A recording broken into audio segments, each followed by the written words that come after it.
Trivia question. Which industry saves each New Jersey household $1,400 annually in taxes? This is the Issues Watch podcast.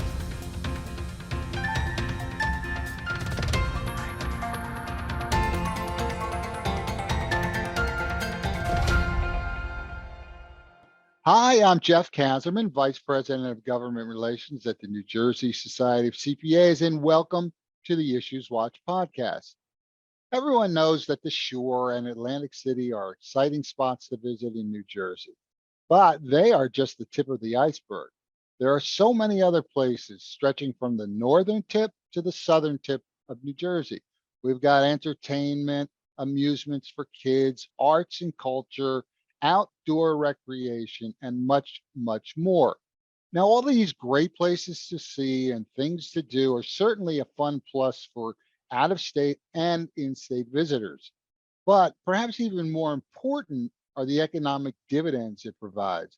For example, New Jersey Travel and Tourism directly supports more than 340,000 jobs and raised last year $4.6 billion in tax revenue for the state and for local governments. So today we're going to talk with an old friend of mine, Jeff Vasser. He's the executive director of the New Jersey Division of Travel and Tourism. He's got almost 30 years of experience in all aspects of tourism and hospitality, including 3 years that he worked with the CPA firm Deloitte as a senior consultant for their public sector, sports, and entertainment group. Welcome, Jeff. Thanks for joining us today. It's great to be with you, Jeff. It's been a long time. Before we look at the economic impact of tourism, can you elaborate on just what this term means, travel and tourism? I always think of the shore and Atlantic City, but I know there's a lot more to it than that. Well, I'd say that tourism is the typical word that people use to associate with their vacations, and that the whole type of travel that goes along with that. But in our world, travel encompasses meetings and conventions and visiting family and friends, and whether it's going to a swim meet with your kid, that's travel. So people kind of associate tourism with a vacation, but travel for us, and this creates most of the economic impact are things like meetings and conventions. So that's the distinction.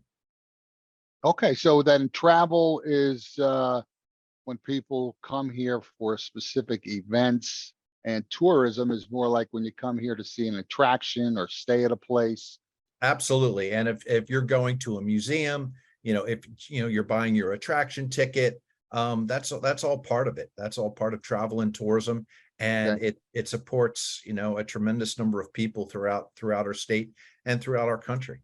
What kind of economic impact does this tourism and travel have on New Jersey? Are we talking hundreds of millions of dollars, billions? What are we looking at? Well, I'll look at our peak, and at our peak, New Jersey had 116 million visitors. Last Wow. year we were down to 92 million, but we're coming back. The COVID certainly had a significant impact on the tourism industry, but the spending from that 116 million visitors in 2019 was $46 billion with a B. So that's a lot of spending that that these 116 million visitors do.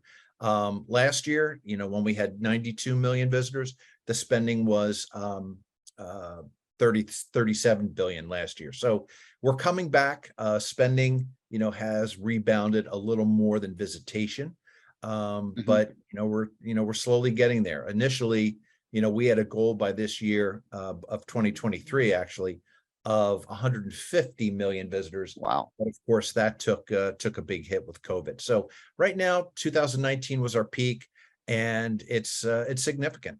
Yeah. And would you say visitors, that includes in-state and out-of-state people, correct? That is true. Roughly, I'd say about 52% of the spend and of the visitation that we get are in-state people. So Okay. basically day trippers. The economic impact is significantly different, as you can imagine. a day tripper doesn't necessarily need a hotel room. They don't need to necessarily go to a restaurant. They're more, more beachgoers, than anything else. But the in-state people don't necessarily need a hotel room, and that's why the economic impact is much different.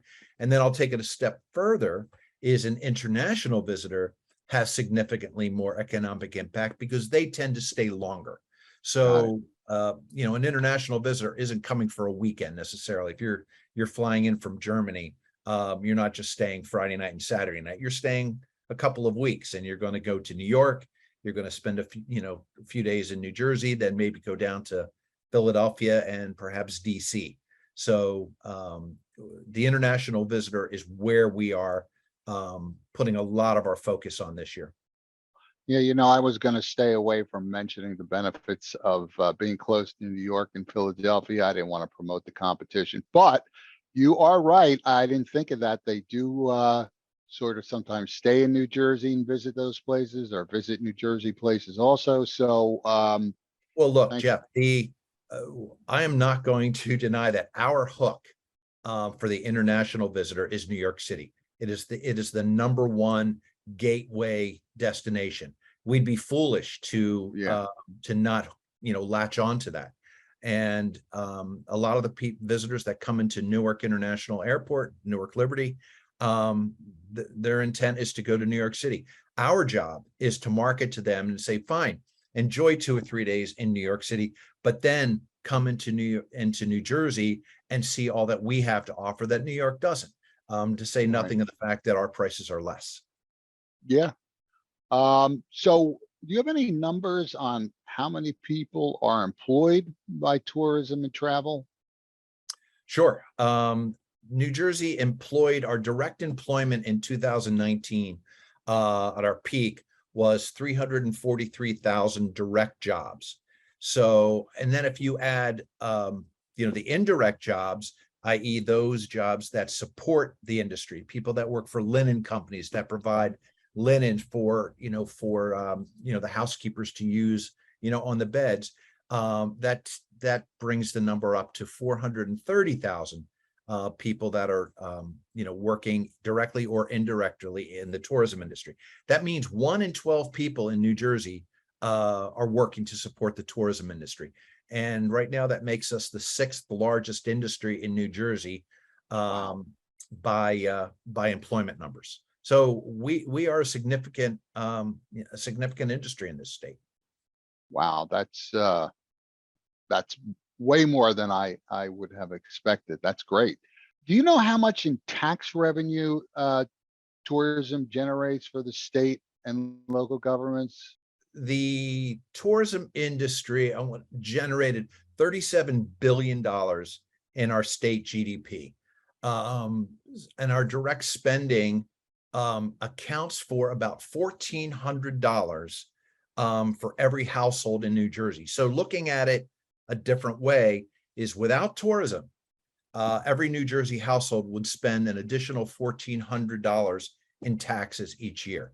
So that's a significant industry. And again, that's the way we present it. Every year we do a economic impact study, and that's where we get these figures. That's how we know how much people are spending, what the tax implication is, what our employment numbers are. That all comes from the annual economic impact report that we contract with an outside firm. So that's billions of dollars, right? That's billions of dollars. Last year, state and local taxes provided by our visitor spending was $4.6 billion, is what our visitors contributed to the state's economy. Yeah. Wow, that's great. Yeah. So what COVID, let's talk about COVID for a second. Yeah. I mean, you mentioned this, but just how damaging was it for tourism? I mean, I'm going to guess it must have dropped by 2/3, but you tell me. Well, it wasn't quite that bad, but the New Jersey tourism was the most heavily impacted industry in the state. We lost 27% in the year after COVID hit. We lost 27% in visitation and 37% in visitor spending. So that was a big drop. Last year, we recovered a little bit. Our visitation grew 9% and our spending grew 27%. So we're still getting close to where we were in 2019 levels, but we're not there yet. So, hopefully this year we'll come back a little bit more. We're hoping that spending at least, will hit our numbers where we were in 19. But to answer your question, yeah, we lost 27% in the year after COVID in visitation and 37% in spending. Huh. I'm actually surprised that it wasn't even more, Yeah. or at least especially the first year of COVID. Well, Okay. yeah, fortunately, the restaurant industry survived with takeout and delivery. The industry was able to move outdoors, in a lot of places. So that certainly helped keep the industry from, completely falling apart. A lot of hotels were used for COVID patients and supporting, medical teams that came in, to help us. So everybody pitched in to help, but it was certainly damaging, that's for sure. What does the state, like your department, your division, do to assist and promote tourism? And I believe the hotel occupancy tax plays a role in that. Can you tell us a little bit about what you do and how that tax is used? Well, sure. The state occupancy tax is what funds us. The state occupancy tax is 5%, added to, every hotel stay. It's 5% except in areas that have their own local tax, such as Atlantic City, the Wildwoods, Newark, Elizabeth, and I believe Jersey City. They all have their own local hotel tax. So in that case, the state hotel tax drops down to 1%. But we get a percentage of the state hotel tax, as does the Arts and Culture Department, the Historic Commission, and the balance goes to the general fund for the state. So that's how we're funded. So our budget this year is 17 million, which is a significant increase from the 9 million we were 2 years ago, and that has nothing to do with COVID. The state legislature and the governor supported an industry wide effort to get more money for promoting travel and tourism. And what we do with that money is we do all of the marketing, all of the PR, or all of the social media to promote New Jersey as a leisure destination. And in some cases, we're growing our meetings and convention marketing as well. Usually the meetings and conventions were left to the local convention and visitors bureaus to handle on their own, but we're now trying to support them as well. But for the most part, we're leisure visitors, and we focus primarily on New York, Pennsylvania, and New Jersey. And this year, with our increased funding, we're going up into New England, west into Ohio, and down into the Carolinas to really promote what we do. New Jersey people don't see a lot of our commercials because we put those in the outer markets to try to drive people into our destination. But as I mentioned earlier, we're also growing our international focus. And right now we're focusing on Canada, which is a big part of the Jersey Shore economy. Canadians, especially from the Quebec area, are regulars down to Cape May County in particular. They love Wildwood and they love Cape May. The folks from the Montreal area. We're also in the UK and Ireland, and we recently added a representation firm in Germany. So we're trying to drive more visitation into New Jersey through Newark International as well as Philadelphia. Philadelphia, as you know, supports South Jersey. My sense is that most New Jerseyans don't know much about, how many great things there are to do right here in New Jersey. For example, I myself, I know nothing about what I would visit in what I call the deep south of the state, like Cumberland and Salem counties, having a clue what goes on there. So putting aside the obvious spots like Atlantic City and the beaches, can you give us a brief rundown of some of the various things there are to do in a few of the major geographical sectors of the state? When a lot of people think of New Jersey, they think of the Jersey Shore. Yep. And we're lucky that the Jersey Shore is iconic and when everybody knows it. And what we're trying to do is make everything else that New Jersey has to offer as iconic as our shore.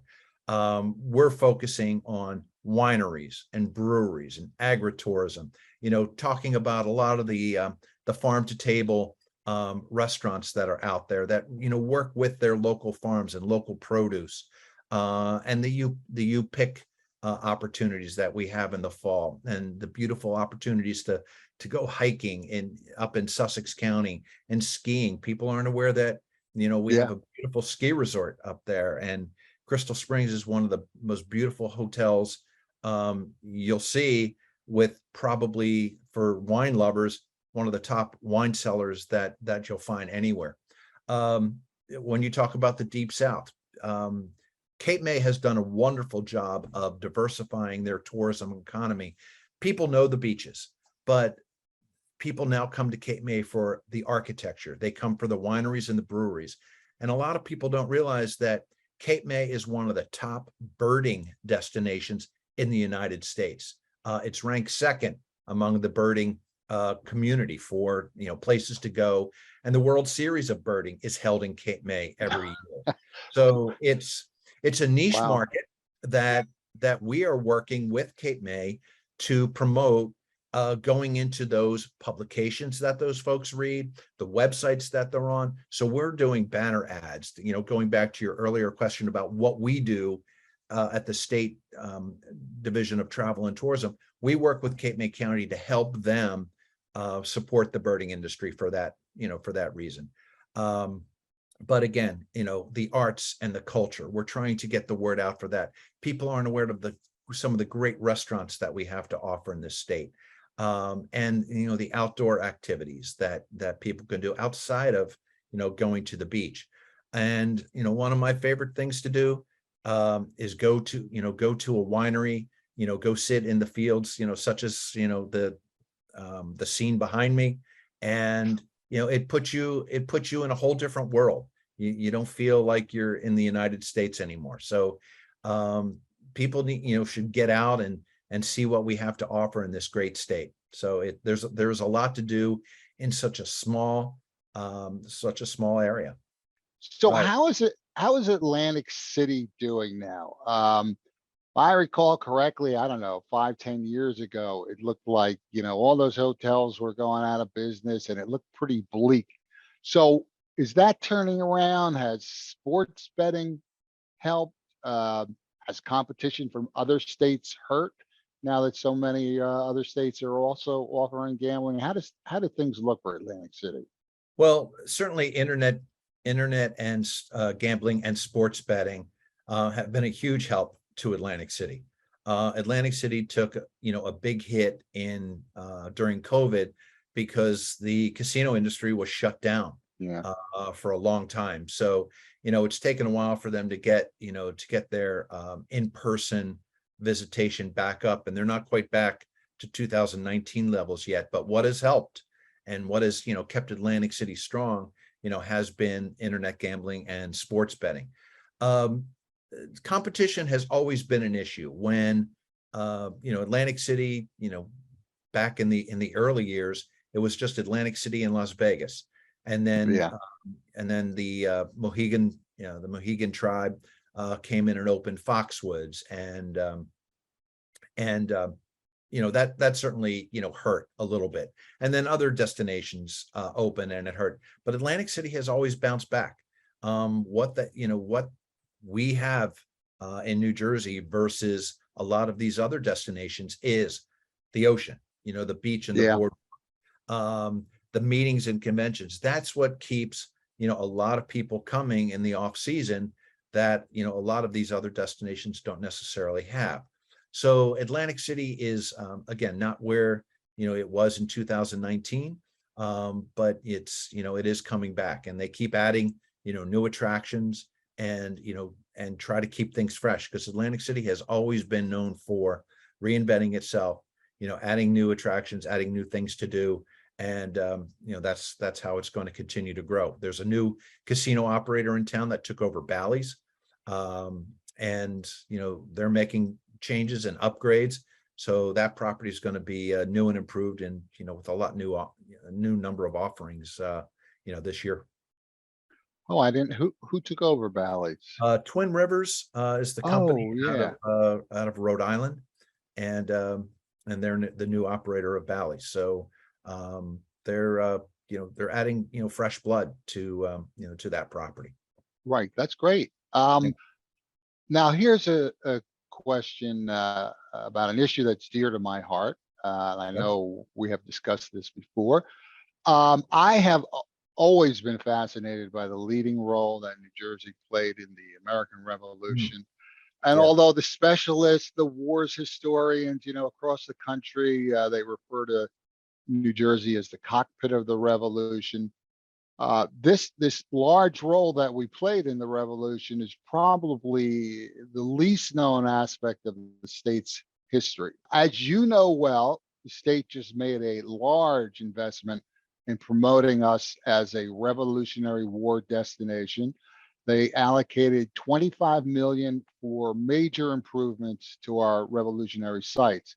On top of that, and I don't think anybody knows about this, on top of that, there's a national celebration of the 250th anniversary of the Declaration of Independence, which is coming up in 2026. And this is going to be similar for those of us who are old enough to remember. It's going to be similar in scope to the bicentennial celebration of 1776.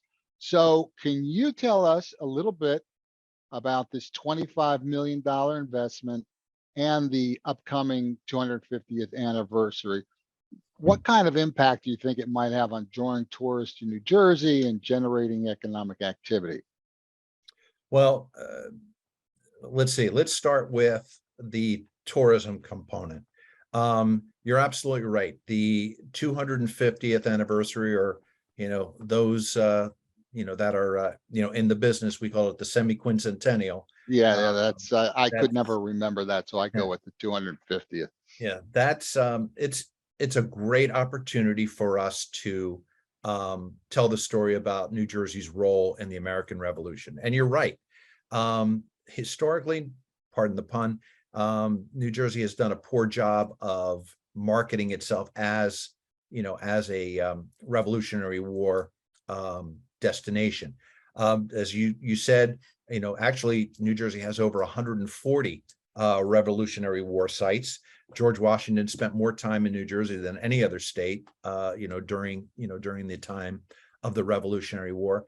And we have been overtaken by Massachusetts, Virginia, Pennsylvania, who have done a better job of marketing themselves as part of that, Revolutionary War culture. And we missed an opportunity in 1976 when we had the bicentennial. We're not going to make that mistake again. And we're putting significant dollars along with, the partners, the public-private partnership of, that's Crossroads of the American Revolution is leading the charge, along with my department and the Sarah Curitan and her historic group in the state. We're going to make sure that we do a great job of marketing, New Jersey, to the world. Right now, I'm working with some of the other states that are involved, our neighboring states, to do an international itinerary where people can not only visit, and remember, I mentioned that an international visitor is coming here for a couple of weeks. Let's get New York involved. Let's get Pennsylvania involved, and let's talk about a big route that they can take to cover everything for the people that are interested in that. And let's go into the UK and create some kind of fun public relations campaign. I don't know, I jokingly refer to it, give the Brits an opportunity to get even, and have some kinds of contests and promotions and around that to, draw interest into New Jersey. But, so that's from a tourism point of view and what we're going to be doing. Now, the 25 million that you mentioned is a huge investment by the state to upgrade the sites that we have. About a year ago, we all got together, everybody that was involved, and we had a study commissioned that looked at what are the most compelling sites that we have that are going to draw people into the area.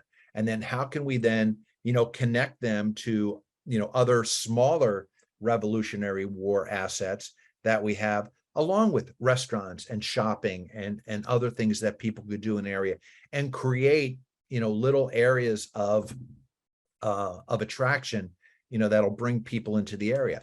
But we all recognize that a lot of these state-owned parks that are Revolutionary War assets need upgrades. They need restroom upgrades. They need to have their parking lots paved so that they can, welcome buses. That they need brochures. They need full-time staff. They need to, upgrade their facility. And this 25 million is going towards, improving the sites themselves, over and above what we're going to be doing in marketing. This is for infrastructure. And that is a great investment that the state is making, because everybody that was involved in the early planning of this. And I have to tell you, Jeff, New Jersey is far ahead of a lot of other states right now. As we talk to our colleagues around, the 13 original colonies, we are way ahead of the game. So this 25 million is going to upgrade, the compelling sites, as well as to create a very huge central welcome center. We want to have a welcome center that's located proximate to Trenton, where which is the heart of the American Revolution, and that's where Washington's Crossing State Park is. Yep. And it does have to last more than just just for this 2026 celebration. It needs to live on beyond just the 1 year. We want it to be an attraction for years and years and years, and we certainly want heritage tourism to be an integral part of what we're doing in our office. Well, for somebody like me who used to, this is true, when I was a kid, I used to hope to find a musket in my backyard buried somewhere, but that never happened. But this is so good to hear about all these upgrades. And I've seen a lot of the stuff we have, Revolutionary War stuff, but it's kind of hard to find it, figure out what it is, figure out what they have. But after this, by the time of 2026, hopefully I could just take like a week off and just do a whole tour of New Jersey's tourism. I mean, revolutionary sites. And I know they go from, people don't realize this, down to Cape May, over to the Delaware River, the southern portion of the Delaware River. These sites are just all over the place. Sure. Monmouth County is, on the shore is a huge part of the American Revolution. Morris County, of course, and then of course, Trenton, Princeton, and all the all the places that people know. And the 10 crucial days, covered a large swath of New Jersey. So we're going to be promoting it. We're certainly going to make heritage tourism a big part of what we do, and we're certainly not going to let this opportunity pass us by, as a great way to showcase New Jersey and all that we have to offer. Well, that's great. Let's close things out with, can you give us your advice for travelers who are interested in visiting the Garden State? Can you give us some advice on best practices for finding places of interest, and then best practices for actually planning the trip once you know where you're going? Well, just to plug our website is the go-to destination for information, for creating itineraries, and for seeing all that New Jersey has to offer. We have tabs for basically every visitor, and anything that you want to do, you can do in New Jersey, and you can find it on our website, which is visitnj.org. And you can, again, create itineraries and look at everything from, birding, arts and culture, restaurants, playgrounds, things to do at the shore, and, anything else that you can think of. So it's a great place to start. You can get, our visitor guide, which is, you can get a digital, or you can request a hard copy, and we'll make sure we get that out to you. But it highlights everything that New Jersey has to offer. Certainly those are, that's the top best practice, if you will. We have welcome centers, along the turnpike and the parkway, for visitors that are coming into the state. You certainly can stop in there and pick up brochures from not only, the general state brochure that we provide, but information on anything else in that particular area. So that's a great resource as well. But the main thing I would suggest is, go to our website, visit nj.org for itinerary building or information on anything you want to do, and then be able to make reservations from there. So, Jeff, this has been a fascinating discussion, and I really want to thank you for joining us today. It's my pleasure, Jeff, and I agree with you. New Jersey has so much to offer. I live in, outside of Atlantic City, and I drive a half an hour away, and I'm at Cowtown Rodeo, which is one of the longest running rodeos in the country, and that's in Piles Grove Township. It's it's about a half an hour from here. So it's great to share things that New Jersey has to offer with your listeners, and it's great to see you again. And thank you for making me a part of this. Thank you, Jeff. Thanks for listening and watching today. To learn more about tourism in New Jersey, go to visitnj.org. You can also follow the New Jersey Division of Travel and Tourism on Twitter at visit_NJ. You can see them on Instagram at visit_NJ and on Facebook at Visit New Jersey. And be sure to support the New Jersey CPA Political Action Committee, the only nonpartisan group in New Jersey dedicated solely to fighting for CPAs in the legislative arena. Learn more and contribute at njcpa.org/PAC.